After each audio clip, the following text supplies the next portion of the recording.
इस वीडियो में जीमेल्स की कुछ सेटिंग्स के बारे में बताऊंगा। इसके लिए आप जीमेल को ओपन कर लें। जैसे ही आप जीमेल को ओपन करते हैं कुछ इस तरह का इंटरफेस आपके सामने आएगा। ये वो सारे ईमेल्स हैं जो मुझे आए हैं। अगर आप इस पर क्लिक करते हैं तो आपके पास कई सारे ऑप्शंस होंगे। अगर आप इसको रिप्लाई करना चाहते हैं तो आप राइट साइड में एक 3 लाइन दिख रहा होगा, इस पर क्लिक करेंगे और जैसे ही आप रिप्लाई पर क्लिक करेंगे यहाँ पे मेरा ईमेल आ गया है और उसके नीचे है जहाँ से ये ईमेल आया है या उसका नाम आप देख सकते हैं। उसके नीचे आपको सब्जेक्ट लिखना होता है जो कि यहाँ पहले से ही लिखा गया है। अगर आप इस सब्जेक्ट को चेंज करना चाहते हैं तो यहाँ से आप इसको डिलीट कर दें और जो भी सब्जेक्ट देना चाहते हैं वो आप दे सकते हैं। इसके बाद नीचे आपको अपना ईमेल लिखना है जो आप लिखना चाहते हैं।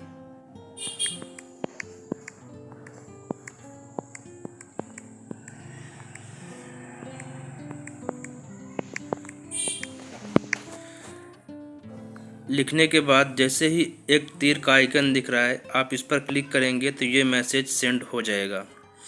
और यदि आप ये मैसेज दूसरे लोगों को भी सेंड करना चाहते हैं जो कि आपके संपर्क में नहीं है, जो अलग हैं, तो आप क्या करेंगे, इस फॉरवर्ड के बटन पर क्लिक करेंगे। रिप्लाई के बटन पर क्लिक नहीं करेंगे, आपको फॉरवर्ड के बटन पर क्लिक करना होगा। जब आप फॉरवर्ड के बटन पर क्लिक करेंगे तो जैसे अगर आपको इस ईमेल को फॉरवर्ड करना है तो आप क्या करेंगे, नीचे की तरफ स्क्रॉल करेंगे।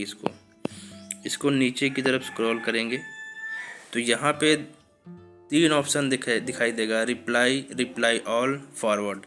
रिप्लाई का मतलब ये होता है कि ये ईमेल जहाँ से आया है आप उसी को भेज सकते हैं। रिप्लाई ऑल का मतलब ये है जैसे ही आप रिप्लाई ऑल पर क्लिक करते हैं तो ये ईमेल आप जब कंपोज करेंगे तो ये ईमेल जिसने भी भेजा है आपके अलावा जिसने और लोगों को भेजा है तो ये ईमेल उन सबके पास चला जाएगा जिनके पास ये ईमेल आया था। और अगर आप फॉरवर्ड पर क्लिक करते हैं तो आप किसी ऐसे को ये ईमेल सेंड कर सकते हैं जो इनसे अलग है, जिनके पास ये ईमेल नहीं गया है। तो इस तरह आप इसका यूज कर सकते हैं। इसके बाद अगले ऑप्शन की तरफ बढ़ते हैं। अगले ऑप्शन पर क्लिक करने के बाद जैसे ही आप इस पर लॉन्ग प्रेस करेंगे तो आप इसको आर्काइव में भेज सकते हैं, डिलीट कर सकते हैं, या फिर ये एक मैसेज टाइप का दिख रहा है, आप इस पर जब क्लिक करेंगे तो मार्क एज अनरीड, इसे आप अनरीड के रूप में मार्क कर सकते हैं। तो फिलहाल मैं इसे वैसे ही कर देता हूँ। इसके बाद यहाँ पे कई सारे ऑप्शंस दिखाई दे रहे हैं। मूव टू, आप इस पर क्लिक करते हैं तो आप इसे मूव कर सकते हैं, प्रमोशन में मूव कर सकते हैं, सोशल में मूव कर सकते हैं, जीमेल कूड़ेदान में मूव कर सकते हैं, या फिर भेजी गई मेल में मूव कर सकते हैं, अनवांटेड में मूव कर सकते हैं। तो ये ईमेल उसमें जाके सेव हो जाएगा, आप उसे देख सकते हैं। इसके अलावा आप इसे स्नूज कर सकते हैं, मतलब कुछ समय के लिए आप इसे शांत कर सकते हैं। लेटर टुडे शाम के 6 बजे तक, लेटर टुमारो 8, कल 8 बजे तक आप इसे रोक सकते हैं। इस ईमेल को कहीं रख सकते हैं, ये शो नहीं करेगा। लेटर दिस वीक, इस सप्ताह तक, दिस वीकेंड, इस सप्ताह के अंत तक, नेक्स्ट वीक, अगले सप्ताह तक, और सबसे लास्ट में सेलेक्ट डेट एंड टाइम, यहाँ से आप अपना डेट एंड टाइम सेट कर सकते हैं। इसके अलावा आप क्या कर सकते हैं, अगर आप इस ईमेल को बार बार आप इसको यूज करते हैं, आपको बार बार इस ईमेल का काम रहता है, तो आप इसको स्टार में ऐड स्टार कर देंगे तो ये यहाँ से हाईलाइट हो जाएगा। ये यहाँ से इस तरह से हाईलाइट हो जाएगा और फर्स्ट पेज पे ही ये दिखाई देगा। अगर यहाँ पे ये नहीं दिखता है तो आप जैसे ही बैक बटन पर जाएंगे और यहाँ पे जब मेनू बटन पर क्लिक करेंगे तो स्टारेट का ऑप्शन एक आएगा। यहाँ पे आपने जितने भी ईमेल्स को स्टार मार्क में ऐड किया होगा यहाँ पे ये शो होने लगेगा। मैंने 3 ईमेल्स को इसमें ऐड किया था तो यहाँ पे ये शो हो रहा है, तो यहाँ से मैं इसे हटा देता हूँ। इसके बाद फिर से बैक करते हैं और यहाँ से देखते हैं इसके बाद आप क्या कर सकते हैं, मार्क एस इम्पोर्टेंट, इसको इम्पोर्टेंट में भेज सकते हैं। म्यूट अनम्यूट के बारे में मैंने ऑलरेडी वीडियोस बना रखा है। और अगर आप ये चाहते हैं कि आपको इस कंपनी या इस वेबसाइट से ईमेल्स ना आए तो आप रिपोर्ट स्पैम पर क्लिक कीजिएगा। इसके बाद आपको यहाँ पे एक ऑप्शन दिखाई दे रहा है रिपोर्ट स्पैम, उसके बाद रिपोर्ट स्पैम एंड अनसब्सक्राइब। तो आपको क्या करना है, इसे अनसब्सक्राइब कर देना है। आप अनसब्सक्राइब इसको कर देंगे तो दोबारा इस वेबसाइट से आपको ईमेल्स नहीं आएगा। ठीक है, तो अब बढ़ते हैं अगले ऑप्शन की तरफ। इसके बाद आप क्या कर सकते हैं, जैसे कि आप मेनू पर जाते हैं तो मेनू पर जाने के बाद आपके सामने एक ऑप्शन आता है शेड्यूल। शेड्यूल का मतलब क्या होता है, शेड्यूल का मतलब होता है समय सारणी। जैसे कि आप किसी को ईमेल भेजना चाहते हैं और ईमेल लिख लेते हैं और आप उसे अभी नहीं भेजना चाहते, आप ये चाहते हैं कि वो ईमेल उसके पास 1 घंटे 2 घंटे 4 घंटे बाद जाए, तो आप ये शेड्यूल कर सकते हैं कि आप इतने समय बाद वो ईमेल इसको सेंड हो जाए। इसके लिए आप कंपोज के बटन पर क्लिक करेंगे। कंपोज के बटन पर क्लिक करने के बाद टू में फर्स्ट में आपका ईमेल एड्रेस आ जाएगा। टू में आपको उसका ईमेल एड्रेस डालना है जिसको आपको ईमेल भेजना है। सब्जेक्ट में आपको सब्जेक्ट लिखना है। उसके बाद ईमेल को कंपोज करना है। कंपोज करने के बाद राइट साइड में एक 3 लाइन दिख रहा होगा, इस पर ऊपर लिखा हुआ है शेड्यूल सेंड। आपको इस पर टच करना है और आपको एक शेड्यूल तय करना है कि आपको ये ईमेल उसे कब भेजना है।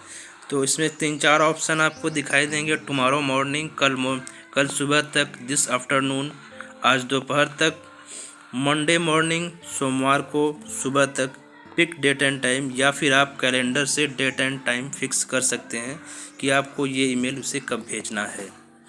तो इसके बाद बढ़ते हैं अगले ऑप्शन की तरफ। अगले ऑप्शन में आ रहा है आउटबॉक्स। फ्रेंड्स, आउटबॉक्स क्या होता है? आउटबॉक्स वो होता है फ्रेंड, जैसे कि आप किसी को ईमेल कंपोज करते हैं लेकिन आप उसे ईमेल नहीं भेजते। ईमेल आप लिख देते हैं लेकिन आपके मोबाइल में इंटरनेट न होने की वजह से वो ईमेल नहीं जाता है, तो वो ईमेल आउटबॉक्स में चला जाता है। और जैसे ही आपके मोबाइल में फिर से इंटरनेट आता है, वो ईमेल जो ईमेल पते पे आप उसे भेजना चाहते हैं वो वहाँ सेंड हो जाता है। अच्छा, इसके बाद नेक्स्ट ऑप्शन पे बढ़ते हैं ड्राफ्ट। ड्राफ्ट क्या होता है? जैसे कि आप किसी को ईमेल लिखते हैं और एक कंपोज के बटन पर क्लिक करते हैं। मैं आपको दिखा दे रहा हूँ। जैसे ऊपर मेरा ईमेल आ गया, नीचे आप किसी का ईमेल एड्रेस डालेंगे। तो मैं एक ईमेल एड्रेस डाल देता हूँ। यहाँ पे मैं इसको भेजना चाहता हूँ और सब यहाँ पे मैं सब्जेक्ट लिख देता हूँ। सब्जेक्ट लिख देते हैं। इसके बाद नीचे ईमेल को कंपोस्ट करना है।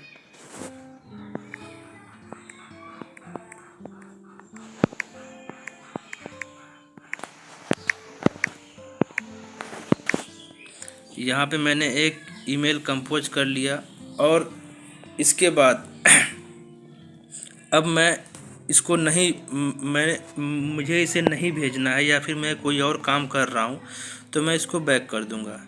तो जैसे ही मैंने इसको बैक किया तो ये देखिए ऑटोमेटिकली ये ड्राफ्ट में चला गया है।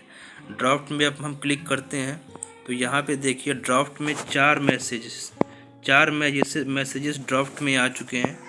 तो इस तरह फ्रेंड्स, अगर आप किसी ईमेल को लिखते हैं और उसे नहीं भेजते हैं तो वो आपके ड्राफ्ट में चला जाता है।